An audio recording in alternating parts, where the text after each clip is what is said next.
Item Number SCP-049. Object Class Euclid. Special Containment Procedures. SCP-049 is to be contained in a secure holding cell in Research Sector. SCP-049 is not to be removed from its cell unless approved by a Level 2 or higher personnel, before which SCP-049 must be heavily sedated. Even so, at such times, SCP-049 is to be accompanied by 2 armed guards and guided by an iron collar, secured on 2 iron poles 2 meters in length, and held firmly by 2 Level 1 or higher personnel while in transit. Any experiments performed on SCP-049 are to be conducted inside of specifically prepared rooms. See Document 042-D318. SCP-049 cell should be monitored at all times via a security camera. Should any abnormal behavior occur, Dr. is to be alerted at once. Description: SCP-049 is humanoid in appearance, standing at 1.9 meters tall and weighing 95.3 kilograms.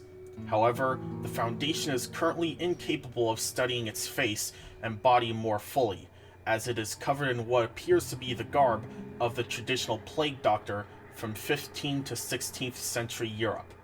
This material is actually a part of SCP-049's body, as microscopic and genetic testing show it to be similar in structure to muscle, although it feels much like rough leather, and the mask much like ceramic.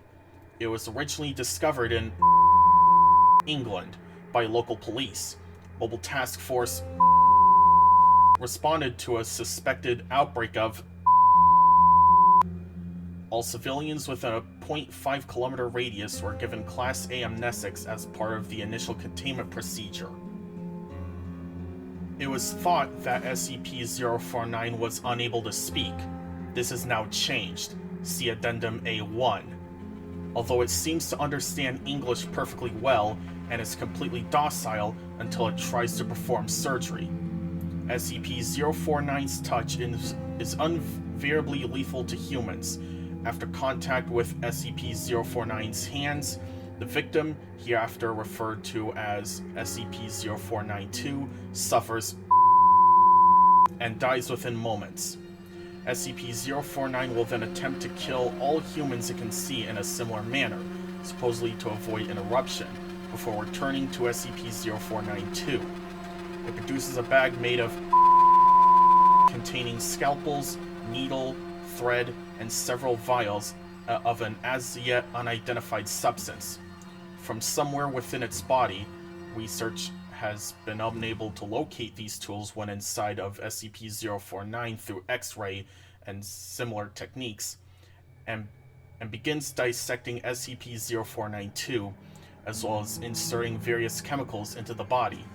After approximately 20 minutes, SCP-049 will sew SCP-0492 back up and become docile once more.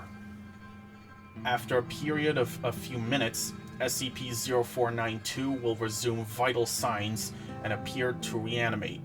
However, SCP-0492 seems completely without higher brain functions and will wander aimlessly until it encounters another living human. At this point, SCP-0492's adrenaline and endorphin levels increase to approximately 300% as it attempts to kill any human beings it can find, before returning to its mindless state and wandering until it comes across more humans. At this stage, termination with extreme prejudice is allowed. Failure to enforce this protocol outside of testing scenarios, see Addendum T-04912, is punishable by termination. Detailed autopsies of SCP-0492 have found several unusual substances, along with usual substances in large amounts, within the bodies, including. However, several have yet to be identified. Researchers with Level 3 or higher authorization, refer to Addendum C1. Addendum A1. SCP-049 spoke for the first time today, December 6th, 20... addressing Dr. A full account of the conversation is attached. Interviewed, SCP-049. Interviewer, Dr. Forward. SCP-049 randomly began speaking with no obvious provocation en route to a testing facility. Dr. was recording notes at the time on a handheld microphone. Irrelevant data has been omitted.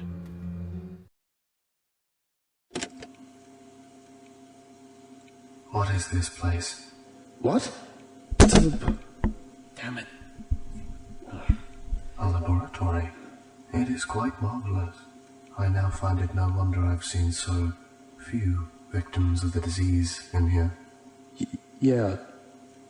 You see, I thought you were incapable of speech. I'm somewhat startled.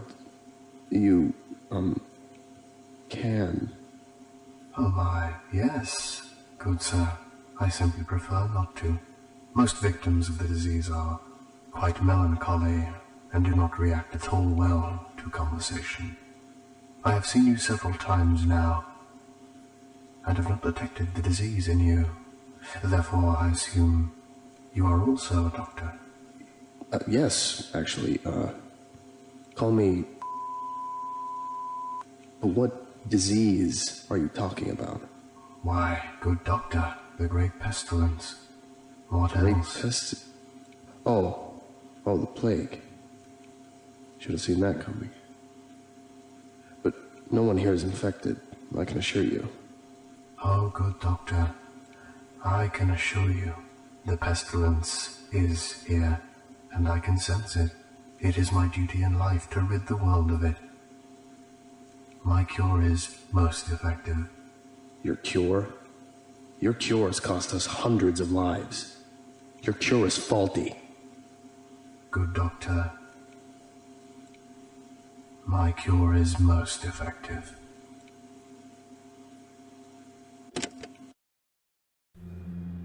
SCP-049 lapsed once again into silence, and no further attempts to make it speak were effective. Closing statement. We managed to get our tests done for that day, trying to figure out what causes it to perform surgery, or, more accurately, what it detects as the pestilence. So far, research has shown us no correlation between any of the D-Class personnel it has performed surgery on. We're still working on it. Dr. Addendum C1. Level 3 authorization required. On April 26th, SCP-049 managed to break containment. During the roughly 5-minute period in which it was unsupervised, it came into contact with SCP. Upon being detained, SCP-049 was very calm and amiable. Since this time, however, SCP-049 has been shown to be much more talkative leading up to and performing surgery. I don't know what 049 and that damned mask talked about, but he seems much happier overall. He no longer seems to simply sit and mope around in his cell, and several staff have claimed to hear him humming old church hymns. In addition, in the moments leading up to performing surgery, he has started talking, apparently trying to comfort his victim, claiming that he is the cure, among other things. The focus of our research has been shifted towards finding out what the hell he and talked about during their little chat. Dr.